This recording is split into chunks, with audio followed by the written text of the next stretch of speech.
పాత్రలు కదులుతూ చేసే నటన, ఏ పాత్రకు ఆ పాత్ర సంభాషణలు, అలాంటి రూపకం ఏదైతే ఉందో దాన్ని బ్రిటిష్ వారి నాటకాలు చూశాక, ఒక మర్చెంట్ ఆఫ్ వెనైస్ ఇలాంటివన్నీ చూశాక అలాంటి నాటకం తెలుగులో ఎందుకు రాయకూడదని 19వ శతాబ్ది అంటే 1801 నుండి 1900 వరకు ఉండే కాలాన్ని 19వ శతాబ్ది అంటారు. ఇప్పుడు మనం అంతే కదా 2000 నుండి 2100 వరకు 21వ శతాబ్ది అంటున్నాం. సో అలాగే అది 19వ శతాబ్ది. ఆ 19వ శతాబ్ది ఉత్తరార్ధంలో నాటకం ఎలా వచ్చిందో 19వ శతాబ్ది ఉత్తరార్ధంలోనే సాహిత్య చరిత్ర ఎందుకు తెలుగులో రాయకూడదు అన్న ఒక ఆలోచన మన సాహితీ మూర్తుల్లో వచ్చింది. ఆ వచ్చినప్పుడు వాళ్ళకి ఏం ఆధారాలు ఉన్నాయి? ఒక చరిత్ర రాయాలంటే ఏదైనా ఆధారం దొరకాలి కదా. అలాంటి ఆధారాలు లేవు. కేవలం అవతారికల్లో నన్నయ్యని స్తుతిస్తూ తర్వాత కవులు రాయడం, ఆ తర్వాత కవులు మిగతా కవులు రాయడం, ఇలా ప్రార్థిస్తూ 1-2 పద్యాలు తప్ప వాళ్ళ చరిత్ర తెలుసుకునే అవకాశాలు చాలా తక్కువగా ఉండేవి. సరే, అది కాస్త పాత గ్రంథాలు, అముద్రిత గ్రంథాలు అవన్నీ అప్పుడు ముద్రణ కూడా మనకు లేదు కదా. 1800 కాలం వరకు 1800 కాలంలోనే ప్రింటింగ్ ప్రెస్లు వచ్చాయి కాబట్టి ఆ ముద్రణ లేవు. తాళపత్ర గ్రంథాలు లిమిటెడ్గా రాయగలిగేవారు. ఆ లిమిటెడ్గా ఎక్కడో ఒకటి ఉండేది, అందరికీ అందుబాటులో ఉండేవి కాదు. ముద్రణ వచ్చాక అంతవరకు అముద్రితాలుగా ఉన్నాయి కూడా చాలా మంది ముద్రణలు ఉన్నాయి. ఇలా అది ఎప్పుడు జరిగిందంటే 1900 కాలంలో జరిగింది. అయితే 1900 కంటే ముందు కూడా అడపా ప్రింటింగ్ ప్రెస్లు అన్ని ప్రింటింగ్ వర్కులు జరిగాయి కాబట్టి ఈ వీరేశలింగం పంతులతో మనకు ప్రామాణికంగా 19వ శతాబ్ది ఉత్తరార్ధంలో ఆంధ్ర కవుల చరిత్ర అని వీరేశలింగం పంతులు గారు ఆ కవి పేరు పరిచయమే. ఇప్పుడు మనం బయోడేటా వేస్తాం, అలా పరిచయం ఇవ్వడం, మళ్ళీ ఒక కవి పేరు పరిచయం. అది చరిత్ర ఎలా అవుతుందండి? అది సాహిత్య చరిత్ర కాదు. సాహిత్య చరిత్ర అంటే ఇప్పుడు మన విజయభాస్కర్ గారు చెప్పినట్టు ఇలా జరిగింది, దీని తర్వాత ఇలా వచ్చింది అని ఒక క్రానలాజికల్ ఆర్డర్లో రాసిందే సాహిత్య చరిత్ర అవుతుంది. అది మొట్టమొదటిసారిగా ఎప్పుడైందంటే 1910లో ఆంధ్ర విశ్వవిద్యాలయం, అప్పటికి తెలుగు బోధించి తెలుగు పట్టు ఒక విశ్వవిద్యాలయం ఉన్నది ఆంధ్ర విశ్వవిద్యాలయమే. మద్రాసు విశ్వవిద్యాలయంలో ఉన్నా కూడా అక్కడ అంతగా పట్టించుకోలేదు. ఆంధ్ర విశ్వవిద్యాలయంలో పింగళి లక్ష్మీకాంతం గారు తెలుగు శాఖాధిపతిగా ఉన్నప్పుడు ఆయన ఒక ప్రయత్నం చేశారు. ఆయన తాను సాహిత్య చరిత్ర రాసే ప్రయత్నం చేస్తూ ఉండడమే కాకుండా కొంతమందికి పిలుపు ఇచ్చారు, మీరు సాహిత్య చరిత్ర అంటే దానికి ఇంత బహుమానం ఇస్తామని. అలా రాసిన వాళ్ళు దివాకర్ వెంకటావధాని గారు, ఇలా కొంతమంది ఉన్నారు. కానీ ఇవన్నీ 1900 తర్వాత వచ్చింది. అంటే 20వ శతాబ్ది ప్రారంభంలో సాహిత్య చరిత్రలు వచ్చాయి. మరి అప్పుడు మన పింగళి లక్ష్మీకాంతం గారు రాసిన సాహిత్య చరిత్రలో ఆయన నన్నయ్యకు ముందు కూడా పద్యాలు అక్కడక్కడ శాసనాలు అక్కడ ఉండడం చూసిన వాడు కాబట్టి ప్రాంగణన్నయ్య యుగం, నన్నయ్య యుగం, శివకవి యుగం, తిక్కన యుగం, ఎర్రన యుగం, శ్రీనాథ యుగం, శ్రీకృష్ణదేవరాయల యుగం, దక్షిణాంధ్ర యుగం అని రాసి ఆ తర్వాత ఆయన ఆధునిక యుగం కనిపిస్తోంది. 1900 కాలంలో కథ రాష్ట్రంలో చూస్తున్నాడు ఆధునిక యుగం. ఈ మధ్యలో ఈ 100 సంవత్సరాలు 1801 నుంచి 1900 వరకు ఆయనకి ఏం దొరకట్లేదు. ఆయన కొంత ప్రయత్నం చేసి ఉండొచ్చు, ప్రయత్నం చేయకుండానే ఆయన ఒక నిర్ధారణకు వచ్చారు అని నేను అన్నాను. కానీ దాన్ని ఆయన క్షీణయుగం అని, అప్పటికి రాచరికాలు పోయి జమీందారీ వ్యవస్థ వచ్చింది, జమీందారులు పోషించలేదు అన్నట్టుగా ఒక ఆలోచనతో ఆయన దాన్ని క్షీణయుగం అని పేరు పెట్టారు. ఈ యుగ విభజన ఇస్తూ సాహిత్య చరిత్ర రాయమని ఆయన పిలిపించాడు ఆంధ్ర విశ్వవిద్యాలయం. ఆ తర్వాత అందరూ అలాగే రాయడం మొదలుపెట్టారు. అది ఇప్పటికీ విశ్వవిద్యాలయంలో బోధన క్షీణయుగం అనే బోధించబడుతుంది. ఇటువంటి పరిస్థితుల్లో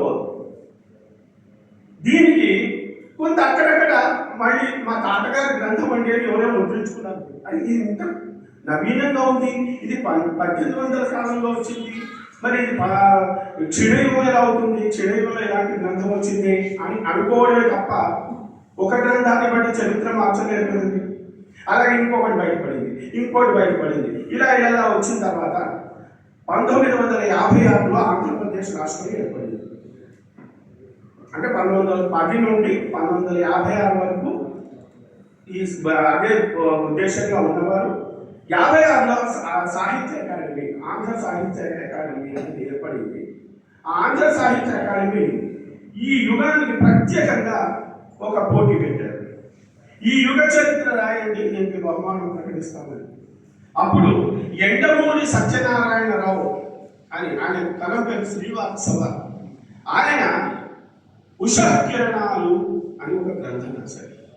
అందులో చూచాయగా కొన్ని దొరికినవి, వీటిలో ఇక్కడ నవ్యత ఉంది అని చెప్తూ ఆయన ఒక గ్రంథం రాశారు. ఆ గ్రంథం రాసినా కూడా మరి 1956 తర్వాత, అంటే ఇది 58లోనో 60లోనో ప్రింట్ అయింది. ఆ 60 నుంచి 2005 వరకు కూడా ఎవరు వాటి గురించి విశేషంగా ప్రయత్నిద్దాం, విశేషంగా చూద్దాం, విశ్లేషణ చేద్దాం అన్న ప్రయత్నం జరగలేదు. ఇది చూస్తే నాకేమనిపిస్తుందంటే, మనకు పోతనామాత్యుడు ఒక పద్యం ఉంది, వనరన్ నన్నయ్య కీర్తనాది కవులి పురాణాలు రచించారు, కానీ నా గురించి భాగవతం వదిలేశారు అని. అలా ఈ మహాసాహితీ మూర్తులందరూ కూడా నా కొరకై 19వ శతాబ్దాన్ని వదిలేశారేమో అని నాకు ఒకప్పుడు ఆనందం, గర్వం కలుగుతుంది. అయితే దీని గురించి మనం తెలుసుకోవాలంటే మొట్టమొదట ఒక విషయం చూడాలి. మనం త్యాగరాజు జీవితాన్ని ఆలోచిద్దాం. ఏమిటి?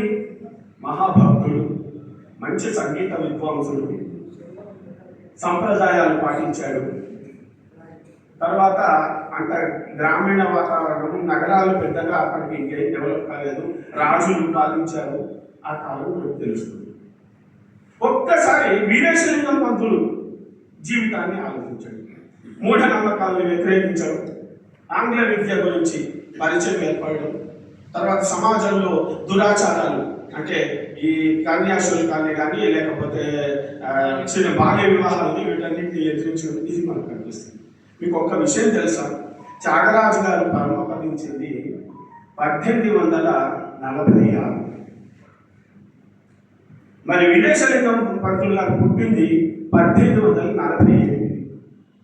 2 సంవత్సరాలే తేడా.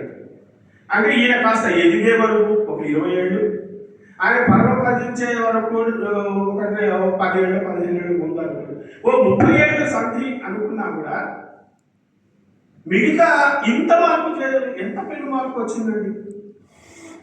విశ్వవిద్యాలయాలు వచ్చాయి. 1863లోనో మద్రాసు విశ్వవిద్యాలయం వచ్చింది. మరి త్యాగరాజు గారి టైంలో మీరు విశ్వవిద్యాలయాన్ని ఊహించగలరా? అంటే అప్పుడెప్పుడో నల్లతా విశ్వవిద్యాలయం వదిలేసింది. ఆధునిక విశ్వవిద్యాలయాలు ఉన్నాయా? ఏమి?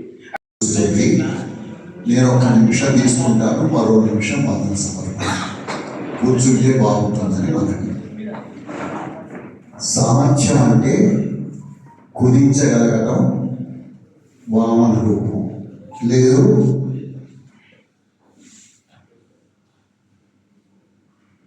విశ్వాత్మన భావన మనస్సులో మెదిలేటట్టు విశ్వరూపం. అంత మదించి పిహెచ్డి పుస్తకం తీసుకొచ్చి ఒక విషయాన్ని ప్రతిపాదన చేసి శభాష్ అనిపించుకున్నందువల్ల ఆయన సామర్థ్యానికి అభినందనలు. క్లుప్తంగా మనకు ఆ విషయాన్ని వివరించారు. ఇంకొకటి, ఇవి అసలు నాకు గ్రంథాలే దొరకలేదండి. అందరికీ దొరికిన నాకెలా దొరుకుతాయి? కానీ దుమ్ము పట్టి వేటపాలెంలోని లైబ్రరీలో ఉన్నాయి గ్రంథాలు. అది ఎందుకంటే 100 సంవత్సరాల పూర్వం గ్రంథాలయం. అలాగే ఎంఎల్ నరసింహారావు గారు ఇక్కడ, ఇది కూడా 100 సంవత్సరాల పూర్వం నుండి ఉన్న గ్రంథాలయం, శ్రీకృష్ణదేవరాయ భాషా నిలయం. ఎంఎల్ నరసింహారావు గారు వెళ్ళి ఇలా నేను పిహెచ్డి దాన్ని చేస్తున్నాను నాకు, అవి కష్టమయ్యే, అవన్నీ నీకు మీద మట్టి పడుతుంది, అంత పడుతుంది, ముట్టుకుంటే చెడిపోతాయి, నేను ఒప్పుకోను అన్నారు. సార్ అని 3 సార్లు వెళ్ళి బ్రతిలాడితే ఆయన ఒక కండిషన్ పెట్టారు, నువ్వు ఏ గ్రంథం అయితే ఇస్తావో అది డ్యామేజ్ కాకుండా కేర్ఫుల్గా జిరాక్స్ తీసుకో. ఆ జిరాక్స్ ప్రతులు 2 తీయాలి, ఒకటి గ్రంథాలయానికి ఇవ్వాలి, ఒకటి నాకు ఇవ్వాలంటే నాకు ఆయనకు నిజంగా పాదనమస్కారం చేయాలనిపించింది. ఎందుకంటే ఆ వయసులో ఆయన ఇంకా ఆ లైబ్రరీలో మంచిగా సాహిత్యం ఉండాలని ప్రయత్నంలో నాకు కొంచెం డబ్బులు ఎక్కువ ఖర్చు అయ్యవచ్చు, ఎలా ఉద్యోగస్తుడే కాబట్టి నాకేం ప్రాబ్లం లేదు, కానీ నేను అలా చేసి ఇచ్చాను. నేను జిరాక్స్ చేసిన ప్రతులు కూడా ఇప్పుడు శ్రీకృష్ణదేవరాయ భాషా నిలయంలో ఉన్నాయి. ఈ గ్రంథాలు అంతకుముందు పెద్దగా ఎవరు చూసినట్టు లేదు. ఇంకా రాజమండ్రిలో గౌతమి గ్రంథాలు ఇవన్నీ చాలా దొరికాయి. బ్రౌన్ పరిశోధన కొన్ని దొరికాయి. ఎక్కువ దొరికినాయి మాత్రం ఈ 2 గ్రంథాలు. తవ్వుతూ ఉంటే మన సామర్థ్యాన్ని బట్టి బయటకు వచ్చే మణిమాణిక్యాలకి భాషపై, సంస్కృతిపై, సమాజంపై, మానవత్వంపై, విలువలపై విశ్వాసాన్ని పెంచుకోవడానికి ఇది పునాదులు అవుతాయి అని మనవి చేస్తూ ఈరోజు కార్యక్రమం కూడా డైరెక్ట్గా టెలికాస్ట్ చేయడం జరిగింది. వచ్చేసరికి వీలైతే ఇంకో చిన్న కరపత్రం లాంటిది, అంటే గత 3 సమావేశాల యొక్క URL లింకు వినదలుస్తే భవిష్యత్ కార్యక్రమాల గురించి, అంటే మరి ఫిబ్రవరి నెల 1వ ఆదివారం గురించి ఏమైనా అది ఆ వివరము, అంటే ఫిబ్రవరి నెల మీరు రావడానికి వీలుగా ఏ కార్యక్రమం నిర్వహిస్తున్నామో అది ఫణీంద్ర గారు చెప్తారు. ఇంకా నేను మాట్లాడేది ఏమీ ఉండదు. మా నవీన్ వందన సమర్పణతో ఈ కార్యక్రమం ముగుస్తున్నాం. వచ్చే నెల 2వ తేదీ అవుతుంది అనుకుంటున్నాను. ఆ రోజు 70 సంవత్సరాల చరిత్ర కలిగిన నవ్య సాహితీ సమితి మన యువభారతి సంస్థతో కలిసి కార్యక్రమాన్ని నిర్వహిస్తుంది. ఒక అదృష్టం ఏమిటంటే ఆ నవ్య సాహితీ సమితి కూడా నేనే అధ్యక్షుడి, యువభారతి కూడా నేనే అధ్యక్షుడి. వచ్చే నెల ఒక సీటు మిగిలిందట సార్ అంటే. సో దాంట్లో మేము ఒక ప్రయత్నం చేయాలనుకుంటున్నాం. 40 నిమిషాల లోపు స్త్రీలతో, ఇప్పుడు మగవాళ్ళు ఎట్లాగైతే భువన విజయం చేస్తున్నారో శారదా విజయం అనే ఒక కార్యక్రమాన్ని చేద్దాం అనుకుంటున్నాం. అంటే రంగాజమ్మ, తాళపాక తిమ్మక్క ఇలాంటి కవయిత్రులతో ఒక రూపకం, సాహిత్య రూపకం ప్రదర్శించడం ఆ ప్రయత్నం చేస్తున్నాము. ఇంకా పూర్తిగా నిర్ధారణ అవ్వలేదు. అందరూ దానికి సరిపడా కవయిత్రులను వెతుక్కోవాలి, ఇవన్నీ జరుగుతాయి. నేను దాదాపుగా జరిగేలా చూడాలని ప్రయత్నిస్తున్నాను. తప్పకుండా చేద్దాం. ఇంకోటి మనం డిసైడ్ చేయాలి. సో మొత్తానికి అది శారదా విజయం అయితే ఆకర్షణీయమైన విషయం. మీరు అందరూ తప్పక వచ్చి చూడండి. స్త్రీ పాత్రలతో ఉంటుంది. అది మొదటి ఆదివారం ఫిబ్రవరిలో నవ్య సాహితీ సమితి యువభారతి కలిసి నిర్వహిస్తారు. ఈ సంస్కృతిక సంవత్సరం సత్కళా భారతి మరియు కళాశాల సంయుక్తంగా తెలుగు వెలుగు సమాఖ్య తృతీయ సమావేశానికి ముఖ్య అతిథిగా విచ్చేసిన డాక్టర్ కేవి రమణాచారి గారు మరియు ప్రధాన వక్తలు సత్కళా భారతి అధ్యక్షులు దీర్ఘశ్రీ విజయభాస్కర్ గారికి, మా అధ్యక్షులు ఆచార్య ఫణీంద్ర గారికి, వ్యవస్థాపక అధ్యక్షులు సత్కళా భారతి జి సత్యనారాయణ గారికి మరియు ఐఎంసీ కళాశాల ప్రిన్సిపల్ కూర రఘువీర్ గారికి, మీడియా మిత్రులకు, మీ అందరికీ యువభారత